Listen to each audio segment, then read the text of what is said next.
It is either late night, Tuesday, October 28th, or it's Wednesday, October 29th. The point is, we are after Game 4 of the World Series. It's another edition of Baseball Today. It's presented to you by Mountain Dew Baja Blast. Looking for a refreshing citrusy kick? Go grab yourself a Mountain Dew. That is my man, Trevor Plouffe. I am Chris Rose, producer Dan, and intern Sawyer along for the ride as well. And I'm sure a lot of you felt the same way that we did. When you were watching Game 4 of the World Series, based on the way Game 3 went down, we were all dragging ass as viewers, as players, as managers, coaches, fans, announcers. Could you feel it? I felt it today for sure. I mean, we just talked about it. I got 3 hours and 48 minutes of sleep last night. I got up and I did my stuff. I played tennis. I brought my kids to school. I cleaned up around the house a little bit. I took my wife car shopping. I've had a normal day today, and I feel fine. I'm a little tired right now. Yeah, but I'm talking about just in general, the energy of the game. Like if you had told me took it that out of game, me? yeah, I think if you had told me that the game had been played July 23rd, I would have believed you because it just kind of felt that way. Oh, the energy of tonight's game. Yes. Oh, I thought you were talking about like our day and stuff. No. A little bit. Okay. A little bit. I mean, I don't know. Blue Jays fans probably don't feel that way. They No, had a but great inning. and that's where they deserve a ton of credit because a lot of people were saying, okay. And John Schneider made the point last night. He said, the Dodgers won the game. They didn't win the series tonight. And the Blue Jays are without their leadoff hitter, a playoff extraordinaire in George Springer. They are going against Shohei Ohtani, who, of course, got on base 9 times in Game 3, and he has been incredible on the mound throughout the postseason. Everything was stacked against him, and I got a few words for you. They didn't care. Line drive left field, Miles Straw puts it away. And the Blue Jays have tied this series up. After the gut-wrenching loss last night that might have just wiped a lesser team off, the Blue Jays bounce back and win it 6-2. We have so many guys that are capable of impacting the game in a positive way, and that's, I mean, since I got traded over here, that's exactly who we've been. And, it's just a pleasure to be a part of this group. It's funny. That's Shane Bieber, whom we'll talk about momentarily. In the NFL, because it's like 17 one-game seasons, we often talk about teams trying to figure out exactly who they are and what their identity is all about. Damn, the Blue Jays, they have been running with the same identity all year long. They have been as consistent as any team out there in terms of being exactly what they are night in and night out. From time to time, we talk about organizations that just tell guys, like, go be yourselves. Don't do anything extra. Like, you're here for a reason. And I think that's what the Blue Jays are exemplifying right now. Ernie Clement, go be a pest. You can play multiple positions if need be. Go up there, put the ball in play, run around the bases, do the thing. Vlad, come get your big hits. You're a hitter first.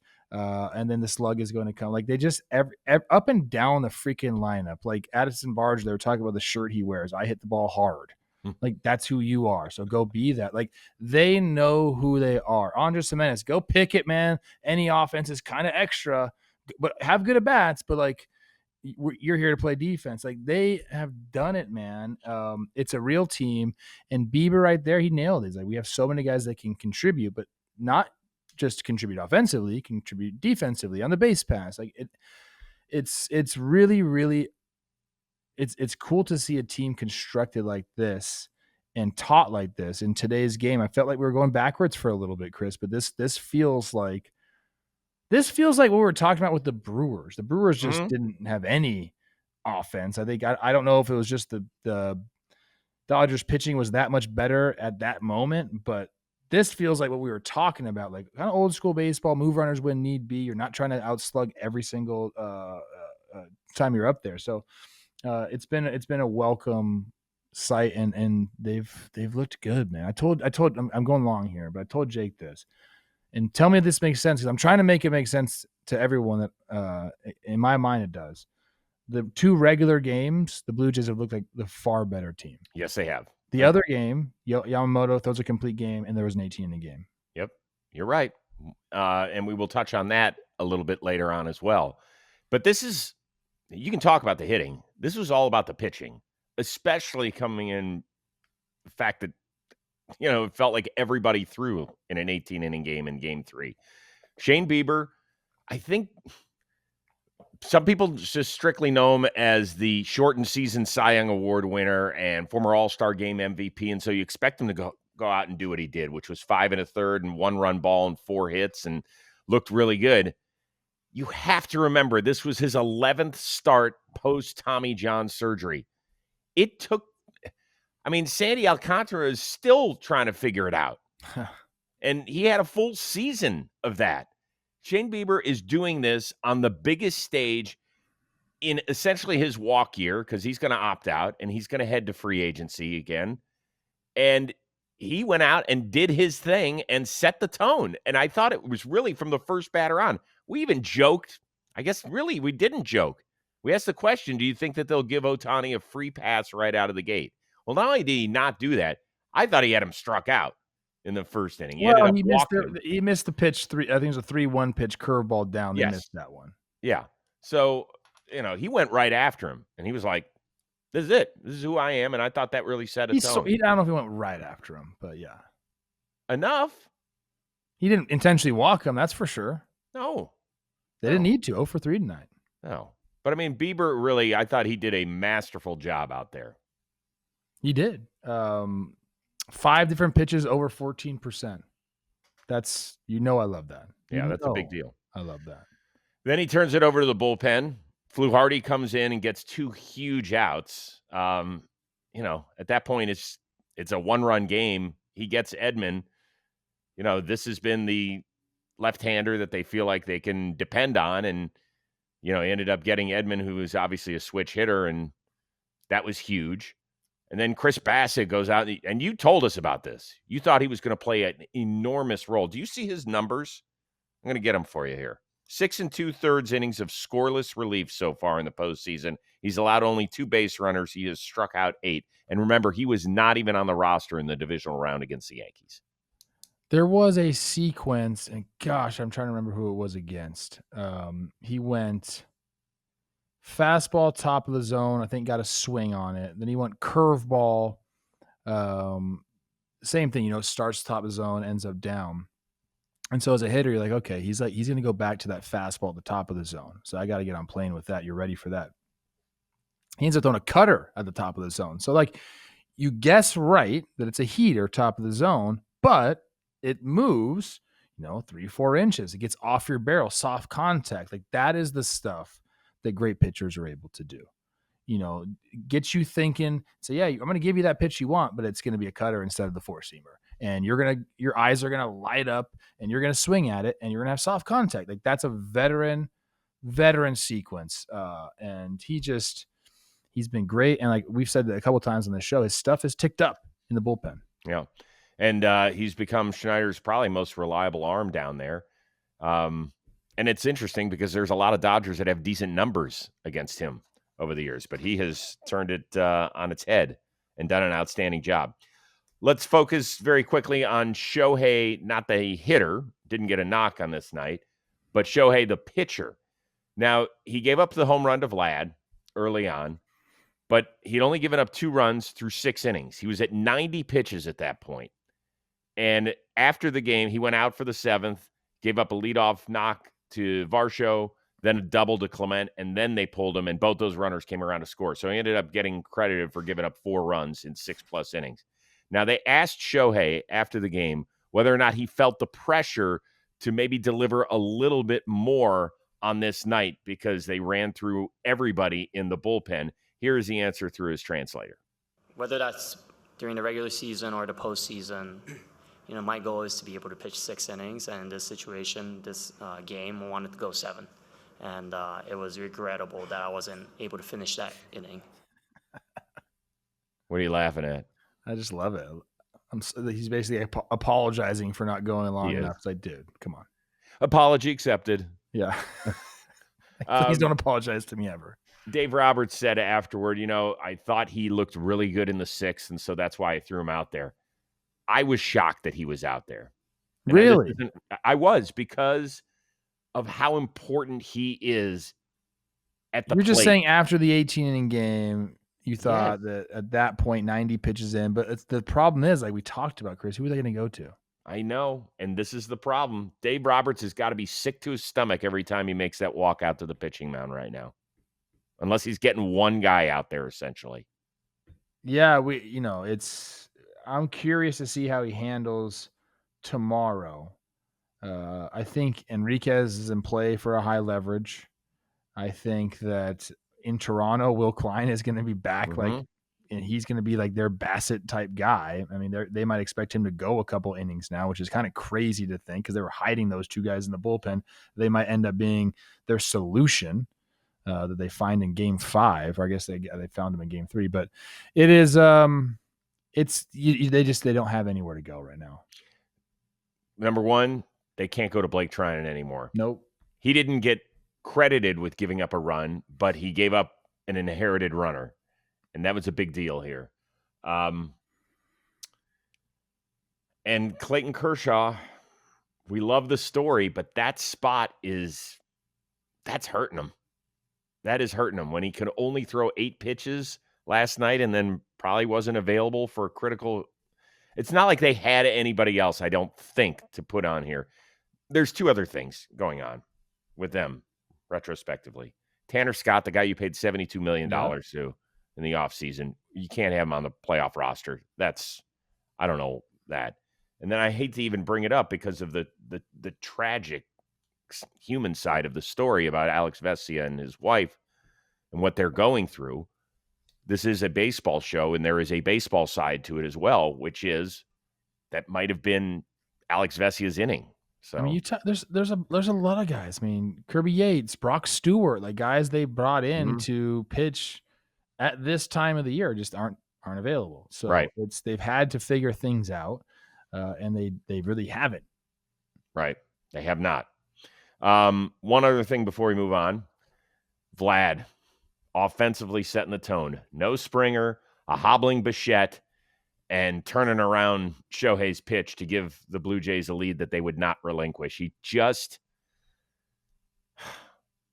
I don't know how many times we've said it this postseason, how much he has elevated his status around this sport. Agreed. I mean, yeah, if you can do it at this time and you already have the pedigree that Vlad has, I mean, yeah, you enter that next tier. And that pitch right there, obviously a mistake Vlad took advantage of. That was one of the only mistakes we saw Shohei make until the 7th inning. And he got that one to Clemente over the plate as well. But Vladdy ain't missing that right now. Nope. 9 of 15 games played in the postseason. He's had multi-hit efforts. That's insane. Yes. All right, based on hundreds of millions of real-world tests, the experts at Ookla Speed Test have spoken. T-Mobile is now the best mobile network in all of America, so you can keep up with all the baseball postseason action from the ballpark to the backcountry. Why? Because T-Mobile's got the most advanced 5G, the most towers, and a signal that goes farther than ever. So whether you're streaming the game out and about or checking stats on the road or experiencing the ballpark perks with Magenta status, you're ready to stay connected to wherever your fandom takes you. Head on over to T-Mobile.com/network to switch to the very best network around. All right, Blue Jays made some headlines when they came out with the World Series roster, and there was Bo Bichette, who hadn't played in a major league game or been on a rehab assignment since early September. It had been 6 weeks. And guess what? He continued to swing the stick well. There's another shot to deep left. Over the head of Hernandez and against the wall. Bichette hangs on with a long single, and it's 5-1 Blue Jays. All right, so it was only hit of the evening, and because the guy's got a hitchy gait right now, he's not able to get any extra base hits.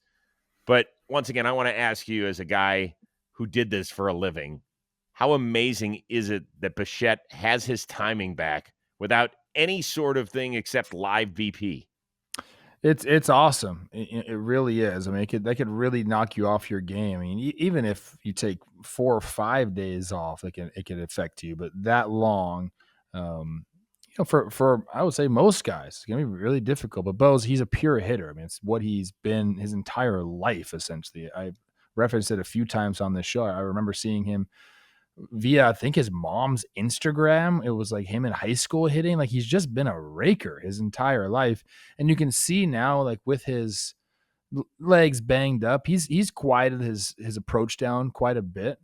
And I think that's helped him with the timing. Like he's really eliminated a lot of excess movement. I know he does that from time to time throughout the year as well, but right now he's very just kind of like, let me get the barrel to the ball, not a lot of movement with my legs and stuff like that. So I think that has helped, but you have to be able, you could say you're going to do that, but to be able to like bring it into the game is a completely different thing. So he's just a raker, man. So I think I'm not so surprised because it's Bo. Other people, guys that are pure hitters can come and do that better than others, obviously. And he's one of those guys. Second most hits in the American League this year, even though he missed 30 games. I mean, that's crazy. That is just some crazy stuff. I'm curious, do you think Toronto's already made up its mind on the contract they're going to offer him and say, this is it? Like it's pretty much non-negotiable. He would look weird in a different uni. I'll say that, man. I think that they're going to have to match some stuff. There's some teams that are going to really want Bo, especially after seeing him come back and like battle like this, and he's going to be labeled a gamer because of this big time. So I think Atlanta. Well, I guess Atlanta, they have what's his name? What am I forgetting his name? Who? Ha-Seong Kim? Yeah. Well, he can. I think he can opt out as well. I don't think he can. I think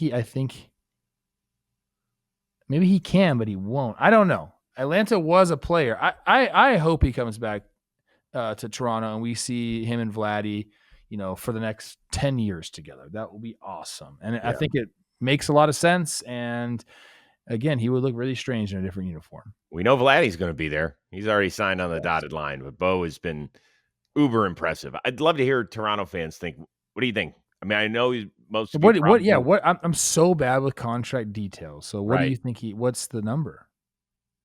6 for, because he's going to move off shortstop. Okay. 6 for 1. They got a shortstop.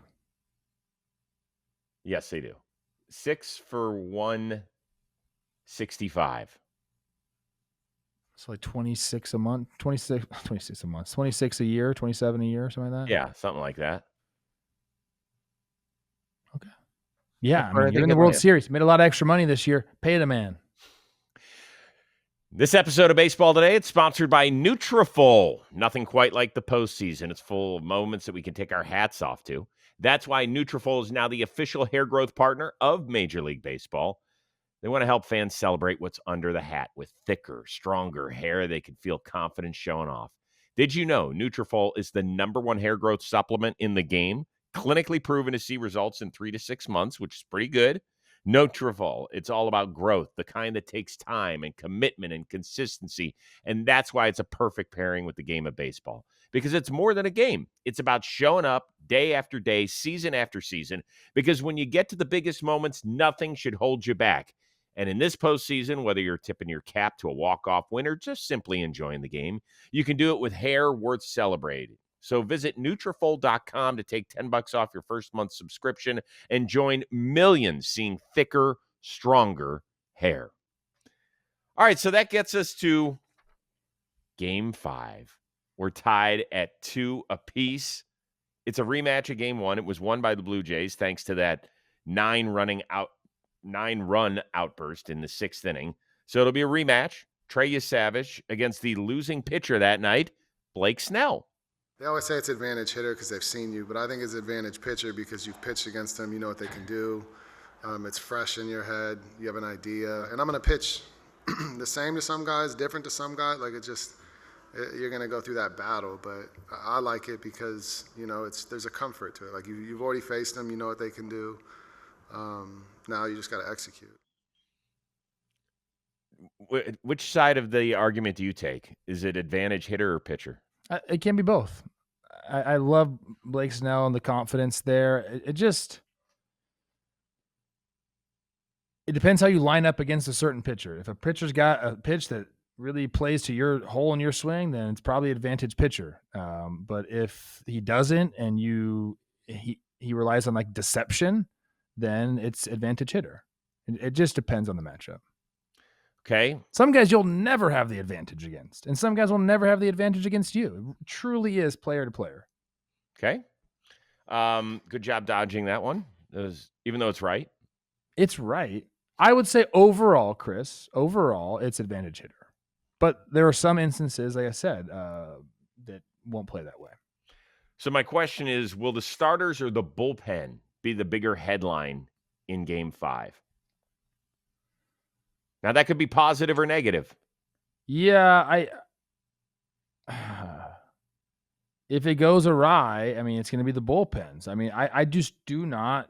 I know I put out that tweet yesterday talking about the Dodgers bullpen, and they put up 13 scoreless, and Toronto's bullpen did a great job as well. Like, it was just a weird game. Toronto's lineup was decimated by pinch runners, and I think the Dodgers bullpen took advantage of that. Shout out, good job, you did your job, but they got exposed again tonight. So I think, I truly believe for LA to come back and to win this, Blake Snell and Yamamoto have to go at least 7 innings apiece.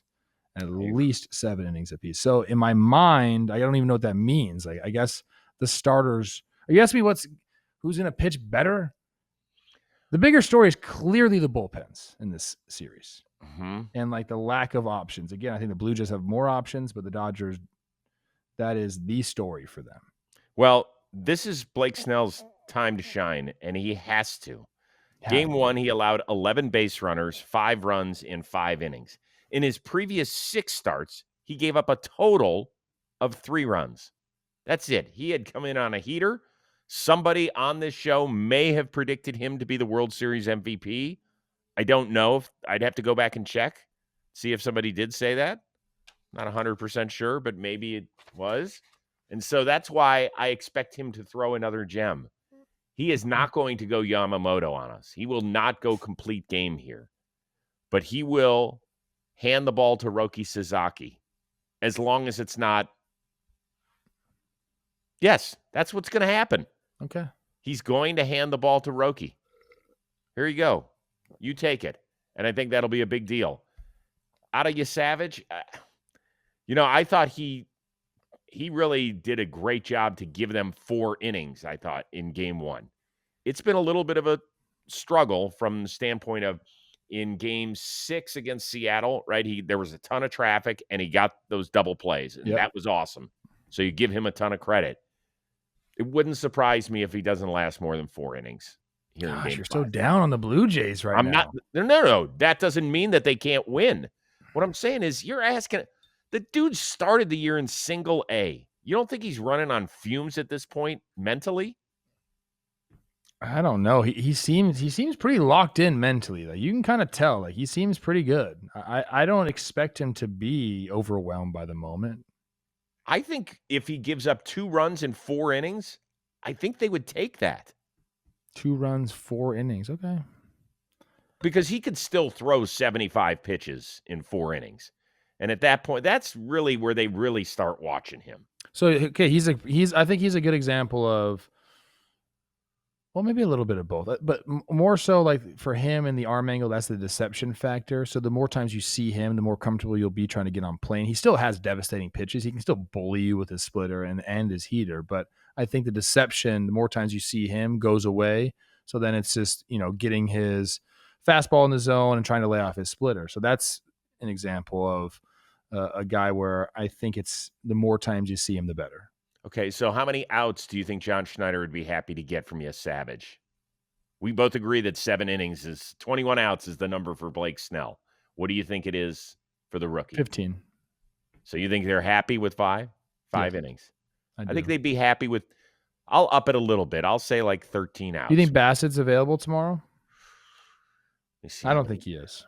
He threw 20 pitches. And then the night before? Let me see what he threw the night before. Only 8, right? It's only nothing. So maybe he's available. Yeah, I think he might be right. So, Yeah, I think they're going to rely heavily on him. I think they got the lefty lane, Fluharty, and I think it's Bassett and Hoffman.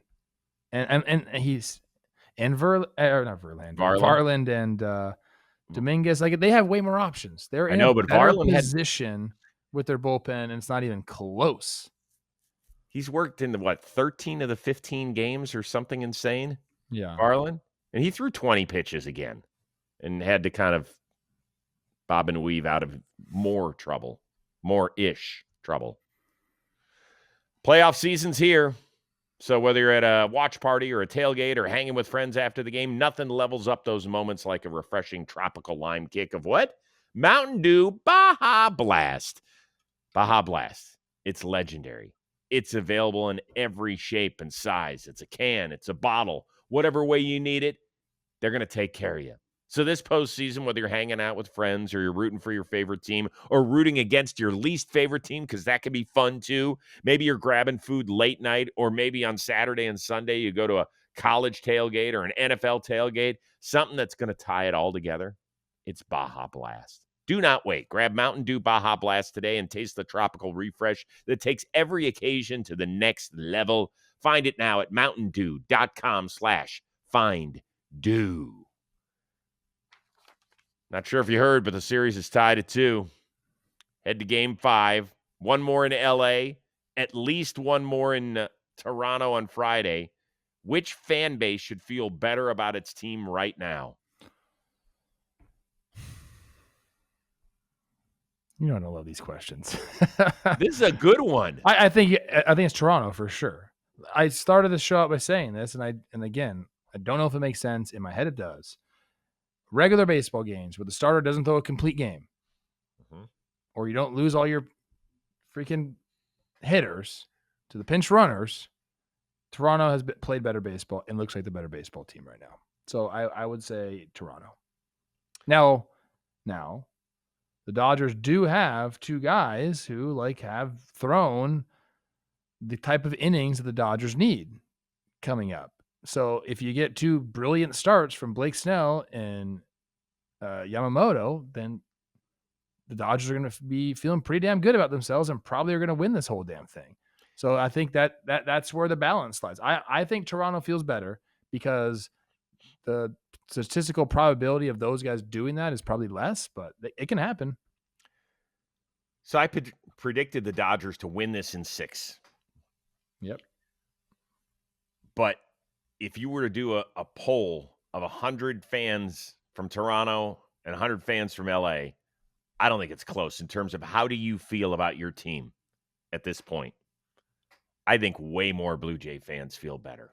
Yeah. Way more. And that's saying something because I don't think that Springer, I know they had the report on the show that, well, he's feeling better by the hour and all that sort of stuff. I mean, I don't know. You can tell us better. There aren't a lot of guys who feel great within 36 hours of something like that happening. But we'll see. Maybe he can get in there and do some damage. But something Dave Roberts said after the game really struck a nerve with me. Okay. He said they were asking about the inconsistency of the offense. He said, yeah, we have not gotten into any sort of rhythm throughout the postseason. He said at times, depending on where we are in the lineup, our offense is drawing dead. Now, that's a poker term, which means you got no shot. 0. And to hear a bluff manager though in poker, Chris, you always got a shot. You got 2 cards, you got a shot. I know, but for a manager to use that term publicly to say we're drawing dead, and they asked him about Pages, whose numbers are horrific. Like at some point, you've just got to say, screw it. I'll take a chance on a different guy playing center field. So it's down to, he said, do I play Pages, Call, or Miggy Rowe? And that's what he's got to try and figure out. So you're either going to see Call or Miggy Rowe out there in Game 5. Which would mean Edman in center. It would either mean Edman. If Miggy plays. If Miggy plays, it's Edman in center. And if Call plays, it's probably Kike. Kike in center. It's not love Miggy. It's not a great offensive option, either of those guys. No, they're not. I mean, no, it's not great. It's not on Pages, if we're being honest. It's not, but it's an important part of the lineup because if Shohei hits next. Yes, it's a free out right now. And again, he should be bunting. If I was Dave Roberts, that's what I would say. Take your freaking knocks and try to bunt, and we'll pinch hit for you later in the game. I think that's what you have to do, but they don't have great options there, Chris. No. They just don't. But they don't need them. If the guys that are supposed to do damage, they don't need that to happen. Well, that's the thing, is that Toronto, and Shane Bieber said it to kick off this show, Yeah. that we are getting contributions from virtually everywhere, right? Ernie Clement has been as vicious as anybody in that lineup. You've seen Barger play his role. Dalton Varsho, Andres Jimenez, who had a sub 600 OPS this year, has given them remarkably good at-bats. If he had these kind of at-bats in Cleveland, he would still be a Guardian. But because he kind of lost his way, they couldn't keep his 9-figure salary around. So they traded him. They're getting it from everywhere. And Vlad is doing his business. We've said this before. Mookie Betts has got to get going. Freddie Freeman, awesome home run. Also got an extra RBI last night. They need a little bit more out of him. He had a couple knocks today, didn't he? Let me see here. I think he had 2. Did he? Yeah. 2 or 4. God, it felt like nothing. Well, they had 1 extra base hit. The teams combined for 3 extra base hits. They were tired. They couldn't hit the ball off the wall or over it. All right, so I take that back, Freddie. But there's other guys in that lineup. Got to show up. Yes. And that's why I think the Toronto fans are feeling better. But you can let us know yourselves. If you're a Toronto fan, what's your happiness factor on a scale of 1 to 10? Same with the Dodgers. How are you feeling in terms of being comfortable? It's a race to 2. Love that. Yeah, that's fun. That is really fun. Hey, Slashline. It's a new way to shop your favorite gear from the John Boy Media Store. Same JM merch team, same awesome designs, just a better website, better experience, a cooler name for the store as well. Slashline, it's all about showing off your favorite team, your favorite player, your favorite moment. Be loud and proud. Just click the link in the description to shop now. Off you go. You'll look great, fits great, it feels great, and you can be cool. You can be one of us. I don't know if it'll make it as good looking as Trevor. You might look more like right now, me, but I look like I'm dead right now. no, you don't. Let's take a gander at the beautiful people that were at the game. Okay. Always happens in LA. We're focusing on a couple. Got Brad Pitt, interesting stash next to Flea, Red Hot Chili Peppers. And yeah, see who else was there? Prince Harry and Meghan Markle. Okay, you can have a seat next to one of those 2 groups of people. Where are you sitting? With Brad and Flea, of course. Oh my gosh. Really? Yeah. I love a lot of Brad Pitt movies. 7 is one of my favorite all-time movies. He's obviously been in a ton of great movies. So. Wow. What's the other one? Fight Club is incredible. There's so many to name. Ocean's 11. Thelma and Louise. Those are like so far. Ocean's 11's like so far down for me in his movie catalog. And then Flea, whoa, hold on. Ocean's 11 is way down. Yeah, like it's a good movie, but I'm not like He's hilarious in it. By the way, it's a good movie. I'm just more I'm not drawn to those type of movies as much as some others genres. He's always eating in Ocean's 11. He's always eating something. There's a lot of people there. I want to sit next to Sandy Koufax. That would be great. Magic Johnson, both those guys. They stayed the entire game last night, and I respect that. You know what? I would. I'm going to go off the board. Sydney Sweeney. Yeah. I knew you were going there. Well, come on. What's the matter? What's the matter? I want to talk to her about the Christy Martin role that she's going to be playing, about the very famous boxer who was signed by Don King in the early 90s. First female boxer to be signed by Don King, I believe. Okay. That's what were you thinking? I knew that's where you were going. Why? Chris, I've known you for a long time now. What's the matter? For what it's worth, Michelle saw a shot of her and she's like, gosh, she's just incredibly like off the board gorgeous. I was like, so it'd be okay if I went to the game? She's like, she wouldn't even look in your direction. I was like, yeah, you're right. She's It's right. true. It's true. She wouldn't look in my direction either. Yes, she would. Absolutely. No, this ring right here, this wards off all the girls. Right? Is that what Get it away is? from me. Is that what it is? I got my beauty at home. See this face? This is the one that wards them off. Yeah.